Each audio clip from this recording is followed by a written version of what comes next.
Hi, I'm Jim Merritt with QuickTrainer, your QuickBooks and accounting expert.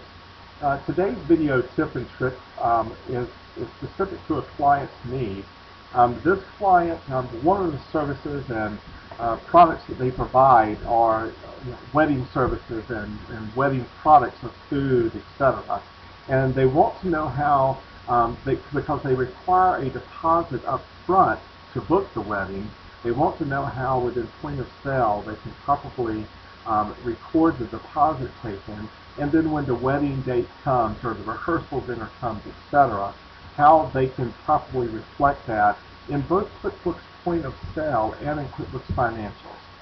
So to begin with, I just want to show you an item that I've set up in Point of Sale. It's called Wedding Deposit, and I'm going to edit that item, and I'm going to show you that it's a very simple item called Wedding Deposit. And if we scroll down here, you can see both my cost of goods, income, and asset account all point to a liability account in QuickBooks Financials called Customer Wedding Deposit.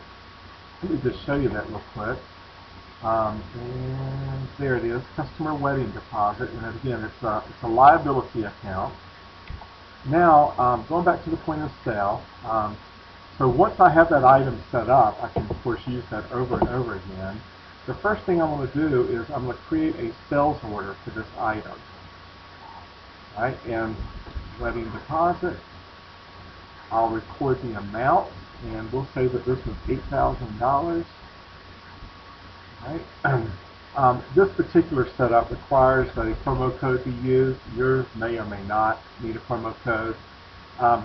Then I want to set up a new customer for this wedding. So we're going to say that this is Mr.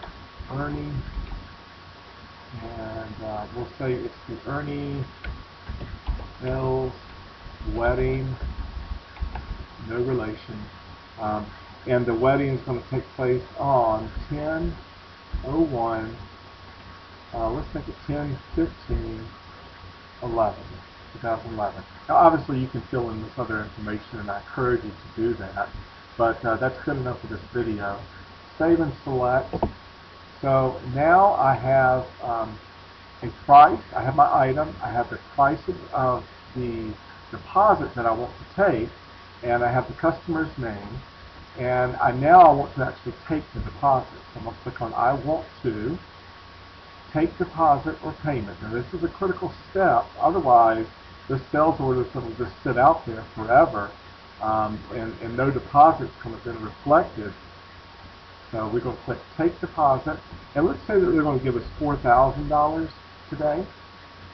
So $4,000 on the $8,000 order. We'll click OK. They're going to give us a check, so we'll click check, and we're going to click accept payment. And this is check 19384. Okay. You can click save and print if you want to print a receipt, or in this case I'm just going to click save.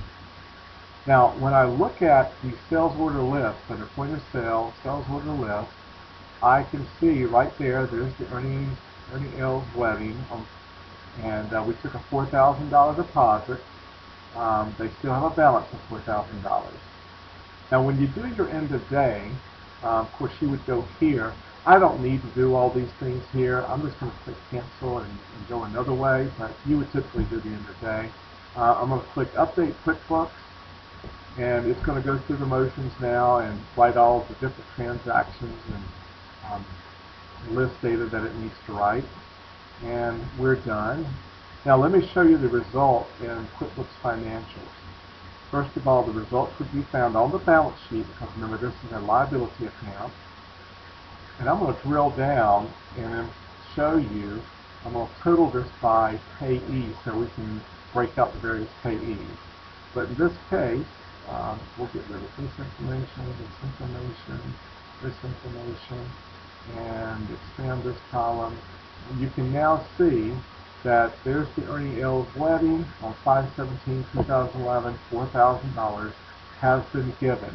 Nothing has been written to the profit and loss statement at this point, because all we've taken is a liability deposit. Alright, So now another day rolls by. Let's say maybe it's a month later, and they want to give us the final $4,000. So I'll go to the sales order list and highlight the sales order that I'm interested in and click I want to take deposit payment, and we'll put the other $4,000 in there. Click OK. And you know what? We need to do one more thing here. Like we do. Yeah, that's correct. Take deposit payment. Deposit amount is $4,000. Click OK. Check, accept payment. This is the next check they gave us. Click OK and save. And now you can see there's no balance due. So we'll click close on that. Again, when we do the update for QuickBooks, what we'll see now is that we have an $8,000 deposit sitting in our customer wedding deposit. And we're almost done. Here we go. Alright, so click here and then update this, and now you can see we have a total of $8,000. Now, granted, the issue may be with the date because it knows that today's date is 5/17 when I'm recording this. Had you been doing this actually much later, it would have recorded the correct date, so don't let that throw you off. Now, the day comes when it's time for the wedding. It's time to start using that deposit. We're going to click on Point of Sale, go to the sales order list and find our sales order, and then click on I want to sell items. Okay? We'll click Select All, because I want to sell this entire deposit, and click Continue. Alright? And all it's telling us here is that, hey, you can add items to this if you'd like. Okay. So they have an $8,000 balance. Believe it or not, I actually want to remove this deposit now. I don't want to sell that deposit. It's already been sold. It's been sold because a deposit was given. So right now, once I remove that, it shows that we owe them $8,000. However, they're going to start buying things. For instance, they're going to rent the wedding hall, and let's say that we're charging them, we're doing, I guess, 4 hours for the wedding hall. Now I know, don't look at these prices, they're ridiculous. This is just an example, remember that. And they're going to buy some wedding wine. And we're going to do 15 bottles of wine. And then we'll also do wedding dinner. And we'll do 20 price. Let's say that they're doing 20 wedding dinners. Fairly small wedding. So now they've used their $8,000. Their total bill is $99.51.45, and now they owe us $19.51.45. They're going to give us a check, okay, and the check number is going to be 19999. We'll click save, and we'll save and print so they have a receipt showing. Okay. Now, again, update QuickBooks Financials, and you're going to see the results of what has happened in the financials as well. Here, finish.